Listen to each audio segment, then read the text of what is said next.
ಹೇಳಿದ್ದಾರೆ.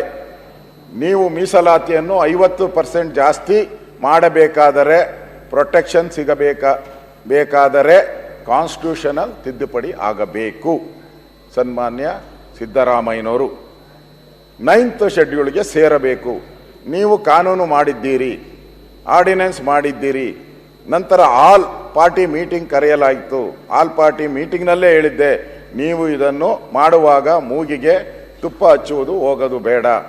ಯಾಕಂದರೆ ಕಾನ್ಸ್ಟಿಟ್ಯೂಷನಲ್ಲಿ 50%ಗಿಂತ ಮೇಲೆ ಆಗಬಾರ್ದು ಅಂತೇಳಿ ಇಂದಿರಾ ಸಹಾನಿ ಕೇಸಲ್ಲಾಗಿದೆ. ಇತ್ತೀಚೆಗೆ ನೀವು ಮಾಡುತ್ತಿದ್ದೀರಿ ಎಂದರೆ ಅಟ್ಲೀಸ್ಟ್ ಮೂಗಿಗೆ ತುಪ್ಪ ಹಚ್ಚಿದರೆ ವಾಸನೆ ಬರುತ್ತದೆ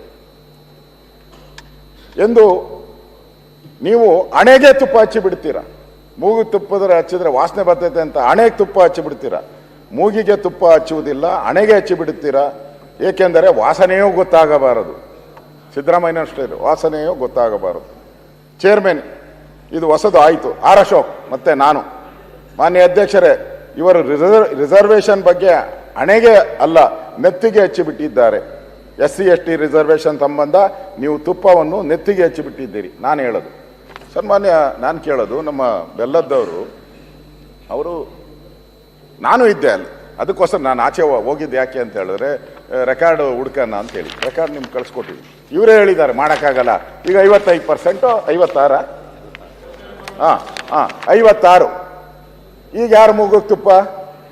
ನಾವು ಇದೇ ಪ್ರಶ್ನೆನ ಕೇಳ್ಬೋದಲ್ಲ. ನಾನು ದಾಖಲೆ ಕೊಟ್ಟಿದ್ದೀನಿ ಅದಕ್ಕೆ. ಈಗ ನಾವು ನೆತ್ತಿಗಲ್ಲ, ಇವ್ರು ಹಣೆಗೆ ಹಚ್ಚಕ್ಕೆ ಹೋದ್ರೆ ಅಂತ ನಾನು ಹೇಳಿದ್ರೆ ಸರಿ ಇರ್ತತ?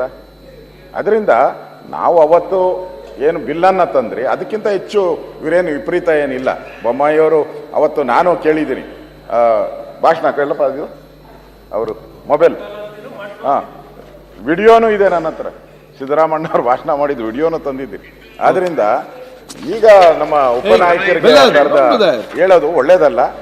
ನಾವು ಈ ರಿಸರ್ವೇಷನ್ ಏನಿದೆ, ಯಾರಿಗೆ ಒಳ ಮೀಸಲಾತಿ ಸಿಗಬೇಕಾಗಿದೆ ಅವ್ರಿಗೆ ಸಿಗಬೇಕು. ಆದರೆ ಉಳಿದ ಜನಾಂಗ ಯಾವ್ದಾವ್ದಿದೆ, ಈಗಾಗಲೇ ನಮ್ಮ ಯತ್ನಾಳ್ ಅವರು ಹೇಳಿದ್ದಾರೆ, ಸಣ್ಣ ಪುಟ್ಟ ಜನಾಂಗಗಳು, ಅವ್ರ ಬಗ್ಗೆ ಅವ್ರಿಗೂ ಅನ್ಯಾಯ ಆಗ್ಬಾರ್ದು. ಆ ದೃಷ್ಟಿಯಿಂದ ಮಹದೇವಪ್ಪನವರು ಈ ಬಿಲ್ಲನ್ನು ಏನು ತಂದಿದ್ದಾರೆ, ಇದರಲ್ಲಿ ಏನನ್ನ ಸರಿ ಮಾಡ್ಬೋದು ಅದನ್ನು ಸರಿ ಮಾಡಿ. ಯಾಕಂದರೆ ಇದೊಂದು ಚರಿತ್ರೆ ಆಗೋತತೆ.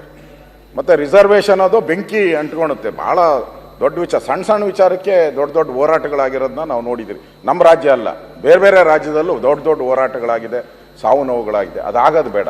ಪ್ರತಿಯೊಂದು ಹೆಜ್ಜೆನೂ ಕೂಡ ಇರಬೇಕು. ಅದರಿಂದ ಈ ರಿಸರ್ವೇಷನ್ ಇದನ್ನ ನೀವು ಯಾವ ತುಳಿತಕ್ಕೆ ಒಳಗಾಗಿದ್ದಾರೆ ಅವ್ರಿಗೆ ನ್ಯಾಯ ಕೊಡಿ ಅನ್ನೋ ಮಾತನ್ನು ಹೇಳ್ತಾರೆ. ಮಾನ್ಯ ಅಧ್ಯಕ್ಷರೇ, ಮುಖ್ಯಮಂತ್ರಿ ಒಂದು ನಿಮಿಷ ನಾನು ಮಾತಾಡ್ತೀನಿ. ಮಾನ್ಯ ಅಧ್ಯಕ್ಷರೇ ಮಾತಾಡ್ರಿ. ಇಲ್ಲ ಸರ್, ನಾ ಮಾತಾಡೋದು ಇಲ್ಲ ದಯಮಾಡಿ ನನ್ನ ಪ್ರಶ್ನೆಗೆ ಮಾನ್ಯ ಅಧ್ಯಕ್ಷರೇ, ಮುಖ್ಯಮಂತ್ರಿಗಳಿಂದ ಮಾನ್ಯ ಮುಖ್ಯಮಂತ್ರಿಗಳು ನಾ ಮಾತಾಡ್ಬೇಕಾದ್ರೆ ನನ್ನ ಪ್ರಶ್ನೆಗೆ ಉತ್ತರ ಕೊಡಲಿಲ್ಲ. 10% ಯಾಕೆ ವಿರೋಧ ಮಾಡ್ತಾ ಇದ್ದೀರಾ? ನೀನು ಸುಳ್ಳು ಹೇಳ್ತಾ ಇದೀಯಾ? ಬಗ್ಗೆ ಇಟ್ಟಾಕ ದ್ವೇಷ ಇದೆ. ಬೆಲ್ಲದ ನೀವು ಸುಳ್ಳು ಹೇಳ್ತಾ ಇದೀಯಾ ಅಂತ ನನಗೆ ಹೇಳಿದ್ರು. ನನಗೆ ಮಾನ್ಯ ಮುಖ್ಯಮಂತ್ರಿಗಳ ನಿಲುವು, ಅವ್ರ ತತ್ವ, ಅವ್ರ ಸಿದ್ಧಾಂತ, ಅದ್ರ ಬಗ್ಗೆ ನನಗೆ ಸಾಕಷ್ಟು ವಿಷಯದಲ್ಲಿ ಅವ್ರ ಬಗ್ಗೆ ನನಗೆ ಭೇದ ಇದೆ. ಆದರೆ ವೈಯಕ್ತಿಕವಾಗಿ ನನಗೆ ಅಪಾರವಾಗಿ ಅವ್ರ ಬಗ್ಗೆ ಗೌರವ ಇದೆ. ಅವರು ಏನು ತತ್ವ ಸಿದ್ಧಾಂತ ನನಗೆ ವಿರೋಧ ಆಗಿದ್ದು ಅದಾವು, ಆದರೆ ಅವ್ರಿಗೇನು ಅದ್ರ ಬಗ್ಗೆ ಬದ್ಧತೆ ಐತಲ್ಲ, ನಾನು ಎಷ್ಟೋ ಸತ್ಯ ಮೆಚ್ಕೊತೇನೆ. ಹೌದಪ್ಪ, ಅವ್ರಿಗೆ ನಮಗೆ ಬೇಡಾಗಿರ್ತೈತಿ. ಒಂದು ಅಲ್ಪಸಂಖ್ಯಾತರು ಅವ್ರೇನು ಓಲೈಸ್ತಾರೋ ನಮಗೆ ಸೇರೋದಿಲ್ಲ, ಮೈ ಎಲ್ಲ ಉರಿತೈತಿ. ಆದರೂ ಕೂಡ ಅವ್ರು ಯಾವ ರೀತಿ ಗಟ್ಟಿಯಾಗಿ ಓಲೈಸ್ತಾರಲ್ಲ, ನನಗನ್ನಿಸ್ತೈತಿ ಹೌದಪ್ಪ, ಲೀಡರ್ ಐತಲ್ಲ ಇದ್ರೆ ಈ ಟೈಪ್ ತನಗೆ ಬೇಕಾಗಿದ್ದ ವಿಷಯಕ್ಕೆ ಹಿಂಗಿರ್ಬೇಕಂತೇಳಿ ಅವ್ರ ಬಗ್ಗೆ ನನಗೆ ಅವ್ರು ಅಲ್ಪಸಂಖ್ಯಾತರನ್ನ ಓಲೈಸ್ತಾರ ಅದೆಲ್ಲ ವಿಷಯ ಐತಲ್ಲ, ಅದ್ರ ಬಗ್ಗೆ ಮನಸ್ಸಿರ್ಲಿಲ್ಲ ಅಂದ್ರೂ ಕೂಡ ನನಗೆ ಅವರ ಲೀಡರ್ಶಿಪ್ ಸ್ಟೈಲ್ ಬಗ್ಗೆ ಗೌರವ ಐತಿ. ಹಾಗಾಗಿ ಅವ್ರಿಗೆ ತೇಜೋವಧೆ ಮಾಡುವಂಥ ಕೆಲಸ ನಾನು ಯಾವಾಗೂ ಮಾಡೋಕೆ ಹಿಂದೆ ಹೋಗಿಲ್ಲ, ಮುಂದೂ ಮಾಡೋದಿಲ್ಲ. ಅವ್ರ ಬಗ್ಗೆ ಗೌರವ ಐತಿ. ಈಗ ಆಲ್ರೆಡಿ ನಾನು ಸುಳ್ಳು ಹೇಳಿದ್ದೇನೆ ಅಂಥೇಳಿ ಮಾನ್ಯ ಮುಖ್ಯಮಂತ್ರಿಗಳು ಹೇಳಿದರು. ಇವತ್ತು 12ನೇ ತಾರೀಕು 14ನೇ ತಾರೀಕು ಫೆಬ್ರವರಿ 2023ರಂದು ಸದನದಲ್ಲಿ ನಡೆದಂಥ ಅಧಿವೇಶನದ ಚರ್ಚೆ, ಅಶೋಕ್ ಅವರಿಗೆ ಕೊಟ್ಟಂತ ರಿಪ್ಲೈದಲ್ಲಿ ಮಾನ್ಯ ಮುಖ್ಯಮಂತ್ರಿಗಳು ಹೇಳಿದ್ದಾರೆ, ಮಾನ್ಯ ಮುಖ್ಯಮಂತ್ರಿಗಳು ಒಪ್ಕೊಂಡಿದ್ದಾರೆ. ಈಗ ನಾನೇನು ಹೇಳಿದ್ದೆ ಅದೇ ವಿಷಯ ಹೇಳಿದ್ದಾರೆ. ಅದಷ್ಟೇ ಅಲ್ಲ, 2ನೇ ಏಪ್ರಿಲ್ 2023ರಲ್ಲಿ ಆಲ್ರೆಡಿ ಎಲೆಕ್ಷನ್ ಅನೌನ್ಸ್ ಆಗಿತ್ತು. ಎಲೆಕ್ಷನ್ ಕಮಿಷನ್ ನಮ್ಮ ರಾಜ್ಯದಲ್ಲಿ ಅವ್ರು ಬಂದಿದ್ರು. ಅವಾಗ ಎಲೆಕ್ಷನ್ ಭಾಷಣದಲ್ಲಿ ಕೂಡ ನನ್ನ ಕಡೆ ಕ್ಲಿಪ್ ತೊಗೊಂಬಂದೇನೆ, ವಿಡಿಯೋ ಕ್ಲಿಪ್ ತೊಗೊಂಬಂದೇನೆ, ನಾನು ನಿಮ್ಗೆ ಕೊಟ್ಟು ಕಳಿಸ್ತೇನೆ. ಮಾನ್ಯ ಮುಖ್ಯಮಂತ್ರಿಗಳು ತಮ್ಮ ಭಾಷಣದಲ್ಲಿ ಇದನ್ನ ಹೇಳಿದ್ದಾರೆ. ಇವರು ಬಿಜೆಪಿಯವರು ತಪ್ಪು ದಾರಿಗೆ ಎಳಿತಾ ಇದ್ದಾರೆ, ಇವರು 17% ಕೊಡ್ತಾ ಇಲ್ಲ, ಮೂಗಿಗೆ ತುಪ್ಪ ಹಚ್ಚುವಂತ ಕೆಲಸ ಮಾಡ್ತಿದ್ದಾರೆ, ಇದು ಕೊಡ್ಲಿಕ್ಕೆ ಸಾಧ್ಯ ಇಲ್ಲ ಅಂತ ಹೇಳಿದ್ದಾರೆ. ಇದೇ ವಿಷಯ ನಾ ಹೇಳಿದ್ದೇನೆ.